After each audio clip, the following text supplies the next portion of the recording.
Добро пожаловать в мой канал.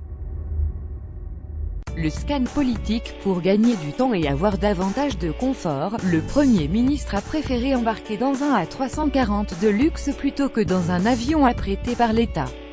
Un vol à hauteur de 350 000 € qui exaspère une partie de la classe politique. C'est un vol qui risque de lui coûter cher. Même s'il dit « assumer complètement », Édouard Philippe va certainement voir son vol Tokyo-Paris lui coller à la peau pendant encore un bout de temps. Pour revenir de son déplacement en Nouvelle-Calédonie, le Premier ministre et sa délégation ont emprunté le 5 décembre dernier depuis Tokyo un avion A340 de luxe plutôt qu'un avion d'État. Une manière de gagner du temps, 2 heures et du confort, selon Matignon. Problème: la facture d'un tel voyage s'envole à 350 000 €. Déconnexion du pouvoir avec les Français. Même si tout est légal sur le papier, le coût du vol a suscité de vives réactions dans l'ensemble de la classe politique. Damien Abad, devenu l'un des vice-présidents des Républicains, y voit notamment une « déconnexion du pouvoir avec les Français ». Aujourd'hui, beaucoup de Français vont partir en vacances. Ils ont l'impression que finalement on ne vit pas dans le même monde.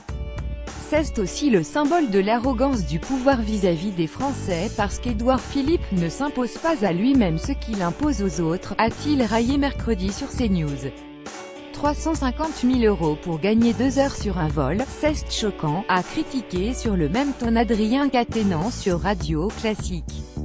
Le député insoumis regrette que, dans le même temps, le gouvernement passe le rabot partout. 350 000 € d'avion pour gagner 2 heures, cela fait cher la minute, a également ironisé le député frontiste Louis Alliot sur RFI. Cela pose problème à l'heure où l'on demande des sacrifices aux Français. Bravo le nouveau monde. Pour sa défense, Édouard Philippe a expliqué mercredi sur France Inter qu'il se devait de revenir plus tôt dans la métropole. Le but était d'éviter que le président et le Premier ministre soient tous les deux en dehors du territoire en même temps, ce qui est contraire à la coutume. Ce jour-là, Emmanuel Macron s'apprêtait en effet à décoller pour l'Algérie et un conseil de défense était prévu à l'Élysée tôt le même jour. Une ligne de défense à laquelle se sont tenus les représentants de la majorité envoyés au front mercredi matin pour désamorcer la polémique. Ce n'était pas un voyage touristique en Nouvelle-Calédonie. Édouard Philippe devait rentrer au plus vite pour un conseil de défense, et donc il a fait en sorte d'arriver à l'heure, a par exemple souligné le président du groupe LREM à l'Assemblée, Richard Ferrand, sur France 2.